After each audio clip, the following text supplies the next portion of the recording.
everything that happens in this world happens at the time God chooses. He sets the time for birth and the time for death, the time for planting and the time for pulling up, the time for killing and the time for healing, the time for tearing down and the time for building.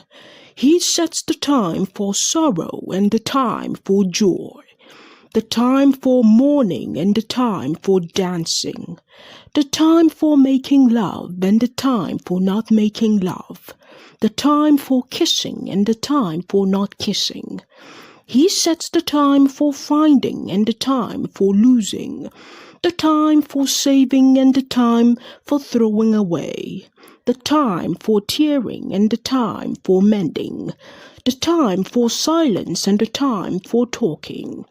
He sets the time for love and the time for hate, the time for war and the time for peace.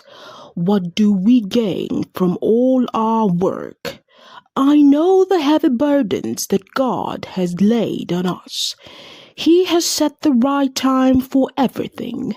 He has given us a desire to know the future, but never gives us the satisfaction of fully understanding what He does. So I realize that all we can do is to be happy and do the best we can while we are still alive. All of us should eat and drink and enjoy what we have worked for. It is God's gift. I know that everything God does will last forever. You can't add anything to it or take anything away from it. And one thing God does is to make us stand in awe of Him. Whatever happens or can happen has already happened before.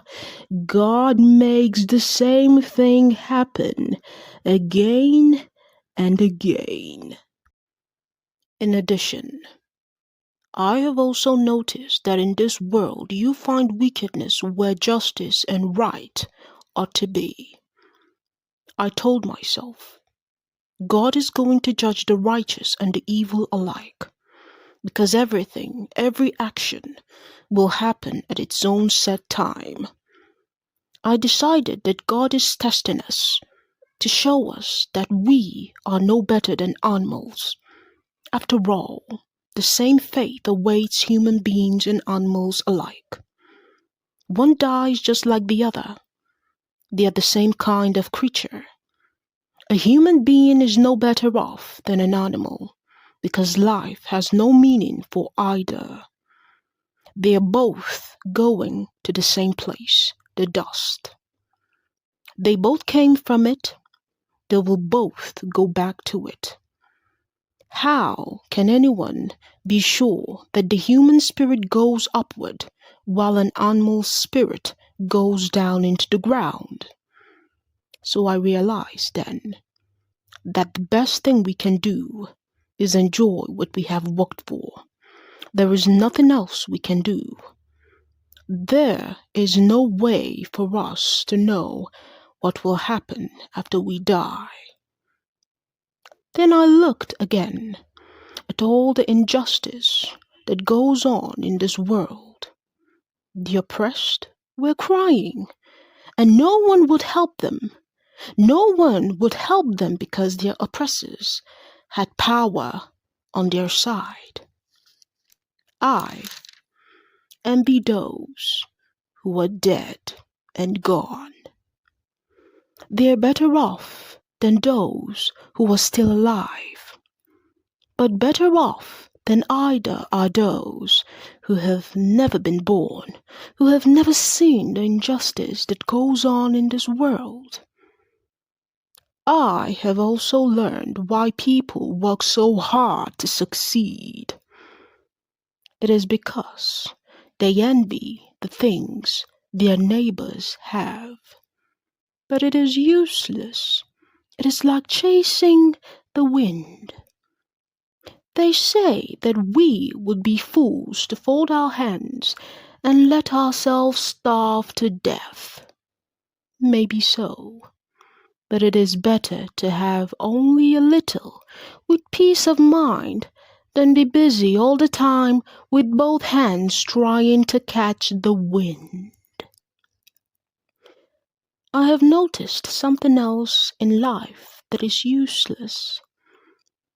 Here is someone who lives alone. He has no son, no brother, yet he is always working, never satisfied with the wealth he has. For whom is he working so hard and denying himself any pleasure? This is useless too, and a miserable way to live. Two are better off than one, because together they can work more effectively. If one of them falls down, the other can help him up. But if someone is alone and falls, it's just too bad because there is no one to help him. If it is cold, two can slip together and stay warm. But how can you keep warm by yourself? Two people can resist an attack that will defeat one person alone. A rope made of 3 cords is hard to break. Someone may rise from poverty to become king of his country, or go from prison to the throne. But if in his old age he is too foolish to take advice, he is not as well off as a young man who is poor but intelligent. I thought about all the people who live in this world, and I realized that somewhere among them there is a young man who will take the king's place. There may be no limit to the number of people a king rules when he is gone. No one will be grateful for what he has done. It is useless. It is like chasing the wind. Be careful about going to the temple. It is better to go there to learn than to offer sacrifices like foolish people who don't know right from wrong. Think before you speak, and don't make any rash promises to God. He is in heaven and you are on earth. So don't say any more than you have to. The more you worry, the more likely you are to have bad dreams. And the more you talk, the more likely you are to say something foolish. So when you make a promise to God, keep it as quickly as possible. He has no use for a fool. Do what you promise to do. Better not to promise at all than to make a promise and not keep it. Don't let your own words lead you to sin, so that you have to tell God's priest that you didn't mean it. Why make God angry with you? Why let him destroy what you have worked for? No matter how much you dream, how much useless work you do, or how much you talk, you must still stand in awe of God.